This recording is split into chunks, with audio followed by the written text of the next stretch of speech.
hour later. 2 hours later. 3 hours later. 6 hours later. Tomorrow, the next day. Assalamualaikum warahmatullahi wabarakatuh. Kami dari kelompok 2 akan menjelaskan tentang pajak. Untuk memenuhi tugas mata kuliah pengantar perpajakan, kelompok 2 terdiri dari 4 orang, yaitu saya sendiri, yang kedua Dewi, yang ketiga Neneng Lastini, dan yang keempat Neng Siti Robiah. Kami mahasiswa dan mahasiswi Politeknik Jatiluhur, kelas B, prodi kami akuntansi perpajakan semester 1. Nah, langsung saja ya kita bahas apa sih itu pajak. Namun ada beberapa sumber tentang pengertian pajak itu sendiri. Nah, menurut Undang-Undang Nomor 28 Tahun 2007 Pasal 1, pajak artinya kontribusi wajib kepada negara yang terutang oleh pribadi atau badan yang bersifat memaksa dan tidak mendapatkan imbalan secara langsung, dan digunakan untuk keperluan bagi negara dan kemakmuran masyarakat. Dan menurut Profesor Dr. Rohmat Sumitra, SH, pajak artinya peralihan kekayaan dari pihak rakyat kepada kas negara untuk membiayai pengeluaran rutin dan surplusnya digunakan untuk publik. Kemudian menurut SI Jajadiningrat, pajak diartikan suatu kewajiban menyerahkan sebagian dari kekayaan ke kas negara yang disebabkan oleh suatu keadaan, kejadian, dan perbuatan yang memberikan kedudukan tertentu. Tapi bukan hukuman ya, akan tetapi peraturan-peraturan yang ditetapkan pemerintah serta dipaksakan. Tetapi tidak ada jasa timbal balik dari negara secara langsung untuk memelihara kesejahteraan umum.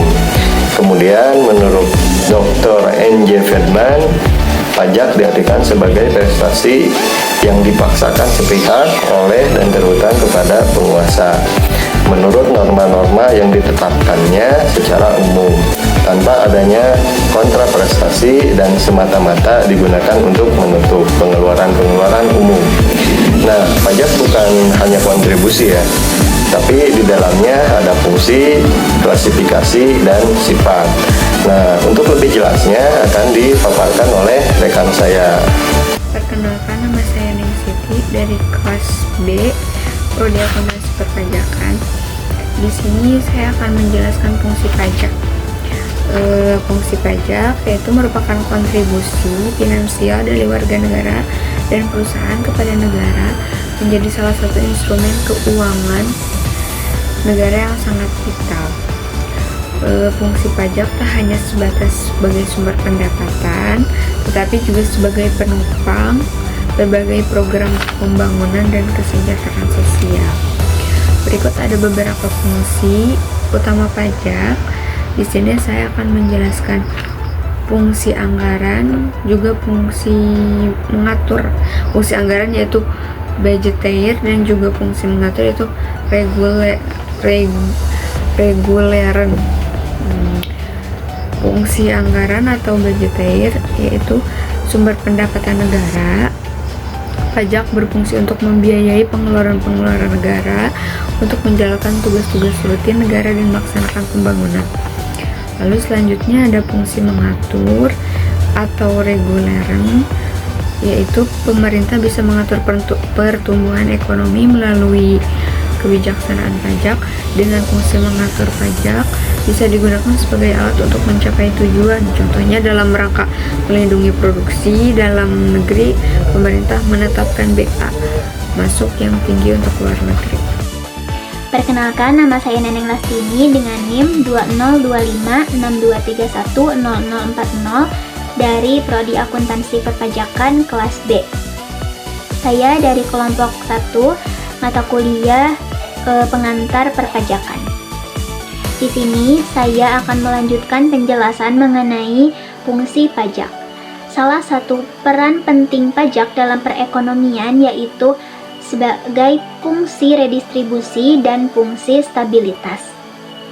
Yang pertama, fungsi redistribusi. Pajak tidak hanya menjadi sumber pendapatan negara, tetapi juga sebagai sarana untuk menciptakan pemerataan kesejahteraan masyarakat. Pajak yang dipungut dari wajib pajak atau badan kemudian dialokasikan untuk membiayai berbagai kepentingan publik. Contohnya, dana pajak digunakan untuk membangun fasilitas umum seperti jalan, sekolah, rumah sakit, dan infrastruktur lainnya. Selanjutnya, ada fungsi stabilitas. Pajak memiliki peran sebagai alat untuk menjaga kestabilan ekonomi.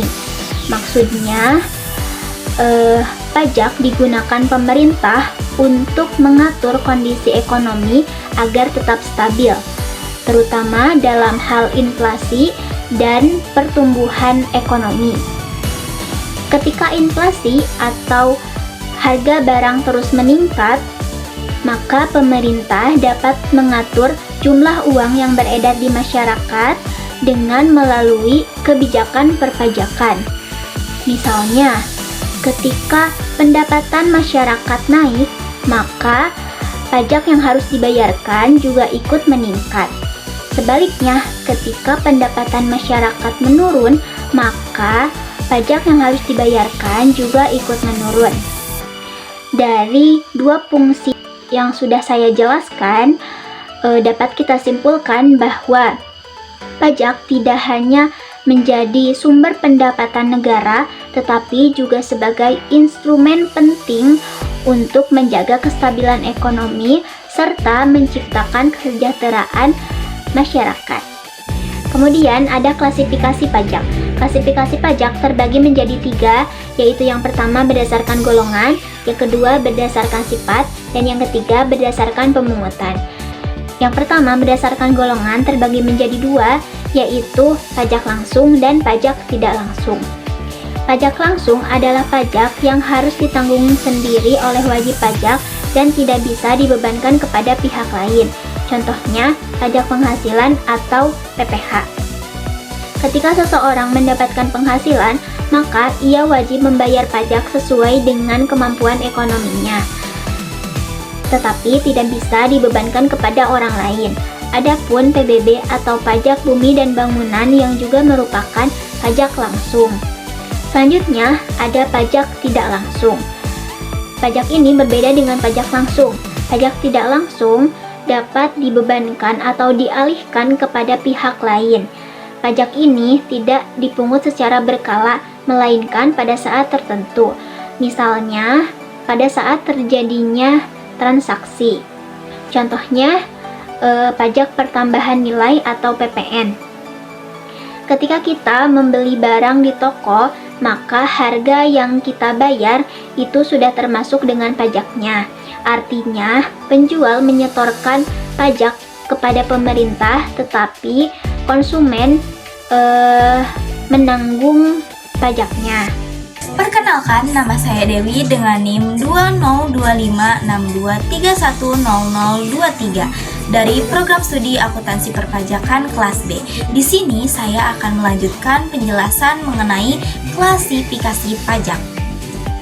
Klasifikasi pajak berdasarkan sifatnya terbagi menjadi 2. Yang pertama, subjektif atau orang, dan yang kedua, objektif atau barang. Pajak subjektif adalah jenis pajak yang pengenaannya harus melihat kondisi atau keadaan wajib pajak atau subjek pajaknya terlebih dahulu. Contohnya yaitu PPh.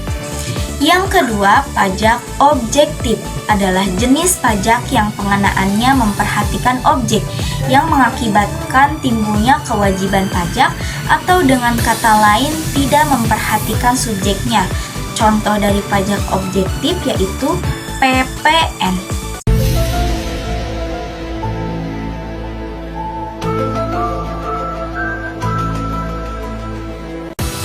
Pajak berdasarkan pemungutannya ada 2, yaitu pusat dan daerah. Pajak pusat merupakan jenis pajak yang dipungut oleh pemerintahan pusat. Contohnya yaitu PPN, PPh, dan pajak penjualan atas barang mewah. Yang kedua, pajak daerah. Pajak daerah merupakan jenis pajak yang dipungut oleh pemerintahan daerah, kabupaten, atau kota dan provinsi. Contohnya yaitu PKB, PBB, PPN, pajak rekreasi, pajak hotel, pajak burung walet, dan lain-lainnya. Sekian penjelasan mengenai pajak dari kelompok kami. Semoga video ini bisa membantu kalian memahami pajak dengan lebih baik. Jangan lupa untuk selalu mematuhi peraturan pajak dan memanfaatkan fasilitas yang ada.